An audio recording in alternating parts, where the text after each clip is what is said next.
सत्व परमपूज्य भारतरत्न डॉक्टर बाबासाहेब आंबेडकर या महान मानवांच्या विश्ववंदनी आदर्श काळांना अभिवादन करू. विज्ञाननिष्ठ अशा बौद्ध धर्माचा प्रचार आणि प्रसार या देशामध्ये करणारी बौद्धांची एकमेव मातृधम्म शिखर संस्था दिग्विजय सोसायटी ऑफ इंडिया तथा भारतीय बौद्ध महासभा या संस्थेच्या राष्ट्रीय संरक्षक बाबासाहेबांच्या सुनबाई महाउपासिका मीराताई आंबेडकर यांच्या अखंड 45 वर्षाच्या धम्मसेवेला पंचांग वंदन. या संस्थेचे राष्ट्रीय ट्रस्टी आणि राष्ट्रीय कार्याध्यक्ष बाबासाहेबांचे नातू श्रद्धेय डॉक्टर भीमराव यशवंतराव आंबेडकर साहेब यांच्या सुद्धा धम्ममंगल कार्याला पंचांग वंदन. या संस्थेचे राष्ट्रीय trustee chairman doctor Harish Rawalia, संस्थेचे reporting trustee chairman advocate Subhashji Jondhale गुरुजी या सर्वांच्या सुद्धा धम्म कार्याला पंचांग वंदन.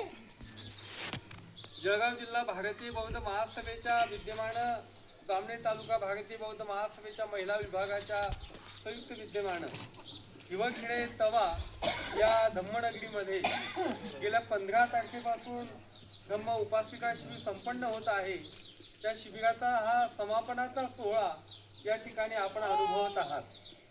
या सोहळ्याचे अध्यक्ष आमचे ज्येष्ठ बंधू आदरणीय चंद्रकांतजी इंगळे गुरुजी, ज्यांनी 10 दिवस या ठिकाणी धुळ्याहून येऊन तुम्हाला धम्मज्ञान देण्याचा पुण्यकर्म या ठिकाणी संपादन केलं. त्या केंद्रीय शिक्षिका आदरणीय सुनंदाताई पिसोळकर, ज्यांच्या नेतृत्वामध्ये ही महिला विभागाची भारतीय बौद्ध महासभा काम करते आहे, त्या आमच्या भगिनी आदरणीय प्रियंकाताई आहिरे, संरक्षण विभागाच्या सचिव आदरणीय छायाताई सुरवाडे, जिल्ह्याचे संघटक आदरणीय रंजुताई ठाकरे, ज्यांच्या नेतृत्वामध्ये या जामनेर तालुक्यामध्ये भारतीय बौद्ध महासभेचा महिला विभाग काम करतो आहे, त्या आदरणीय वसंतदादा लोखंडे यांच्या सहधर्मचारिणी आदरणीय मनीषाताई लोखंडे, तद्वतच वसंतदादा लोखंडे आणि त्यांची संपूर्ण जिल्हा कार्यकारिणी, तालुक्याची संपूर्ण कार्यकारिणी, वेळाअभावी सगळ्यांची नावं घेत नाही. या ठिकाणी आम्ही मनोगता ऐकली आणि मनोगतावरती त्या शिबिराची यशस्वीता मोजता येते. खूप चांगल्या पद्धतीने आपण मनोगत व्यक्त करण्याचा प्रयत्न केला, कारण बोलण्याची सोय सगळ्यांनाच नसते. म्हणून तुम्ही जसं बोललात ती अभिव्यक्ती तुम्ही जी व्यक्त केली तिचा आशय महत्वाचा आहे आणि तुम्हाला काहीतरी शिकवलेलं हे याच्यावरून सिद्ध झालेलं आहे. आणि भारतीय बौद्ध महासभेच्या संपूर्ण केंद्रीय शिक्षिका, मी आधी उद्घाटनाच्या दिवशी सांगितलं की हे आमच्या माता भगिनी घरदार सोडून का जात आहे, तर त्यांना भारत हा बौद्धमय करायचा आहे आणि भारत बौद्धमय करण्यासाठी आधी बौद्धांनी बौद्ध झालं पाहिजे. आणि हे जे शिबिराचं उद्घाटन आहे, समापन आहे, हे केवळ प्रशिक्षित महिलांचं प्रशिक्षण नाहीये. पदाधिकाऱ्यांनी सुद्धा काही गोष्टी शिकायच्या आहेत. पदाधिकाऱ्यांनी सुद्धा काही शिरस्ते शिकून घ्यायचे आहेत. पदाधिकाऱ्यांनी सुद्धा काही गोष्टीचं अवलोकन याच्यामध्ये केलं पाहिजे. त्याच्यासाठी ही सगळी यंत्रणा या ठिकाणी आहे. म्हणजे मी बोलणारा फक्त प्रशिक्षितांसाठीच बोलेल असं नाही, ते पदाधिकाऱ्यांसाठी सुद्धा असू शकतं. आणि म्हणून पदाधिकाऱ्यांना माझी विनंती आहे की आपण कार्यक्रमाला वेळेचं बंधन पाळा. एखादी 2 पदाधिकारी उशिरा काही कारणवश येत असेल तर येऊ द्या, पण बाकीच्यांनी वेळेवर आलं पाहिजे. वेळेवर आल्यानंतर आपण नियोजन केलं पाहिजे. तुमचं पद काय याला महत्व नाहीये, हा कार्यक्रम आपल्याला यशस्वी करणं आहे याच्यावर आपला फोकस असला पाहिजे. या ठिकाणी नांद्रा हवेलीच्या माझ्या भगिनी आलेल्या आहेत, खूप छान बोलल्या त्या. आमच्या दिदीला तर मी म्हटलं की तू भावी केंद्रीय शिक्षिका व्हावी. आणि या शिबिराचा उद्देशच आहे की आमच्या प्रियंकाताईंना, आमच्या सुनंदाताईंना, मनीषाताईंना आम्हाला सहपाठी तयार करायचे. तुम्ही सुद्धा जाऊन वेगवेगळ्या गावांमध्ये धम्म सांगितला पाहिजे, कारण या जगाची रीत आहे. दूध विकणाऱ्याला घरी जावं लागतं दूध घेऊन, आणि लोक दारू पिणाऱ्याच्या घरी जातात. चांगलं सांगणाऱ्याला मोठं रान उठवावं लागतं आणि चांगलं सांगणाऱ्याला गतिरोध सुद्धा खूप मोठा असतो. चांगलं सांगणाऱ्याला अडकाव सुद्धा जास्त प्रमाणात केला जातो. आणि म्हणून धम्म चळवळ चालवणाऱ्या प्रत्येक कार्यकर्त्याला जर धम्म सांगत असताना पहिल्यांदा आपण आपलं धम्म संघटन वाढवलं पाहिजे. आपलं म्हणणं ऐकणारी लोक आपण वाढवली पाहिजेत. आता 1.5 महिन्याने बाबासाहेब आंबेडकर जयंती महोत्सव येतोय. गावगावांमध्ये मोठी लगबग लागली आहे, वर्गण्या जमा केल्या जात आहे. लाखो रुपयाचे बँड बुक केले जात आहे, गाणे वाजवले जाणार आहेत. ठीक आहे, आनंदोत्सव साजरा करावा, माझा त्याला विरोध नाही. परंतु वैचारिक प्रबोधनाचं काय? वैचारिक प्रबोधन वाढवायचं असेल तर आम्हाला रोशनीताई बोलावं लागेल. आमच्या भगिनीला मी सांगेन, आम्हाला तुम्हाला घराच्या बाहेर पडावं लागेल आणि बाबासाहेब आम्हाला मांडावा लागेल, नाही तर चुकीचा बाबासाहेब मांडला जाईल. आणि म्हणून आपण प्रशिक्षित झाला पाहिजे. हे प्रशिक्षण करत असताना आमचा कोणालाही दुखवण्याचा उद्देश नाही. तुम्ही काल काय करत होते, आज काय करणार, उद्या काय करणार, याच्याशी आमचं काही घेणं देणं नाही. आमचं एवढंच म्हणणं आहे की तुम्ही बाबासाहेब आंबेडकरांनी जो त्याग तुमच्या आमच्यासाठी केला, बाबासाहेब आंबेडकरांनी जर स्वतःचा विचार केला असता तर बाबासाहेब आंबेडकर टाटा बिर्ला अंबानीपेक्षा श्रीमंत राहिले असते. पण त्या बाबासाहेबांनी तुमचा आमचा विचार केला, त्यांची 4 मुले या मातीमध्ये दफन करावी लागली, हा इतिहास तुम्हाला माहित आहे. मग त्या बाबासाहेबांचं देणं आम्ही काही लागतो की नाही? आणि ते देणं लागण्यासाठी आम्ही सुद्धा बाबासाहेबांचा बुद्ध धम्म हा आम्हाला माहीत असला पाहिजे. आणि तो फक्त आम्हाला माहीत न करून घेता तो इतरांना सांगितला पाहिजे. ही बाबासाहेब आंबेडकरांनी स्थापन केलेली संस्था आहे, ते पुढाऱ्याने निर्माण केलेलं संघटना मंडळ नाहीये, हे कुणी आयाराम गयारामचं संघटन नाहीये. दस्तखुद्द बाबासाहेब आंबेडकरांनी बौद्ध धम्म स्वीकारण्याच्या 1.5 वर्ष आधी या संघटनेची स्थापना केली.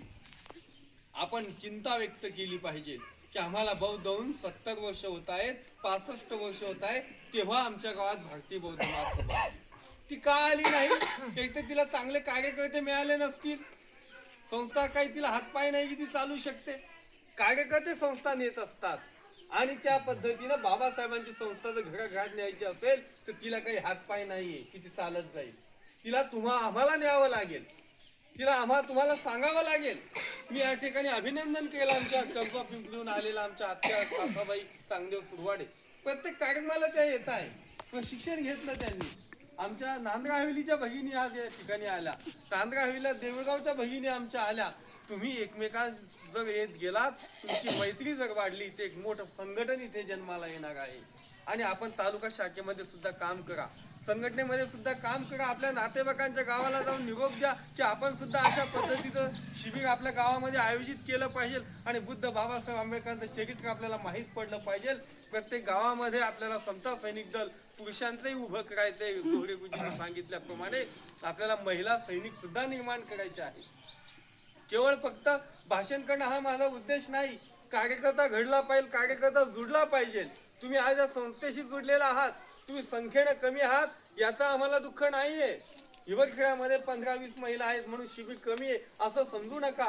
बुद्धाने त्याचा उपदेश पहिल्यांदा 5 भिक्षूंना केला आणि त्या 5 लोकांनी हा धम्म जगाच्या कानाकोपऱ्यामध्ये पोहोचवून टाकला. आकाशातून उडणाऱ्यांचा सुद्धा धर्म 7 समुद्रपार जाऊ शकला नाही, पण पायी फिरणाऱ्या बुद्धाचा धम्म जगाच्या कानाकोपऱ्यामध्ये गेला. ही ताकद या धम्मामध्ये आहे. हा सत्य धर्म आहे आणि हा सत्य धर्म तुम्ही जो आचरणात आणायचा आहे त्याच्याकरता तुम्ही दर रविवारी बुद्ध विहारात आलं पाहिजे. बाबासाहेब आंबेडकर त्यांच्या आयुष्यातल्या शेवटच्या भाषणामध्ये आपल्या समाजाला शेवटचा संदेश देता की तुम्ही प्रत्येक रविवारी बुद्ध विहारात आलं पाहिजे. मग प्रत्येक गावाला बुद्ध विहार निर्माण झाली पाहिजे. त्या बुद्ध विहारामध्ये जाऊन आम्ही काय केलं पाहिजे हे शिकवण्याचं काम हे शिबिर करत आहे. आणि ही शिकवण्याची चळवळ आम्हाला वाढवायची आहे. किंवा शिबिर झालं म्हणून आता संपलं, आमच्या गावाला शिबिराचं नाव लागून गेलं, केलंय आम्ही शिबिर, सर्टिफिकेट आहे आमच्या घरात भिंतीवर लावलेलं, एवढ्या पुरतं मर्यादित राहू नका.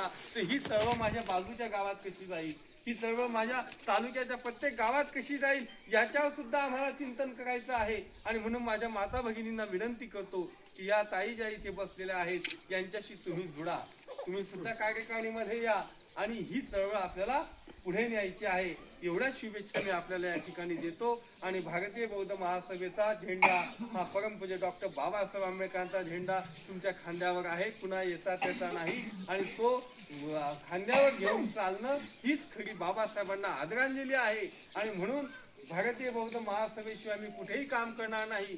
भारतीय बौद्ध महासभेशिवाय माझं कुठलंही संघटन नाही. ती माझ्या बापाने निर्माण केलेली संस्था आहे. ती संस्था जगवण्यासाठी मी काम करेल. हा संकल्प तुम्ही करा आणि आपलं आयुष्य या संस्थेला अर्पण करूया. केटी दादा सुरडकर या ठिकाणी बसलेले आहे. 1970-71 मध्ये संस्थेला जुडलेले बौद्धाचार्य केंद्रीय शिक्षक ते आहेत. आम्हाला भारतीय बौद्ध महासभा त्यांनी शिकवली, मनसुरा मिंगळेंनी शिकवली, राधे निकम गुरुजींनी शिकवली. आता त्यांचं वय झालं, काही गोष्टी विस्मरण होतात, बोलता येत नाही, प्रवास करता येत नाही, पण त्या लोकांनी आम्हाला या रस्त्यावर आणलं आणि आम्ही तो रस्ता चालतोय आता. ते पाहता येते त्यांच्या डोळ्याने. म्हणून तुम्ही सुद्धा अशी माणसं घडवा, म्हणजे बाबासाहेब आंबेडकरांना आपण काहीतरी आता धम्म पुढे लोटण्याचं काम केलं असं त्याचं फलित होईल. पुण्याचे एकदा आम्ही हिवरखेडा येथील सर्व उपासक उपासिकांचे आभार मानतो की आपण खूप चांगल्या पद्धतीने शिबिर आयोजित केलं, चांगल्या पद्धतीने शिबिर संपन्न केलं. असेच कार्यक्रम या ठिकाणी कायम आपण भारतीय बौद्ध महासभेच्या माध्यमातून घेत राहाल अशी आपल्याकडून अपेक्षा व्यक्त करतो आणि थांबतो. जय भीम, जय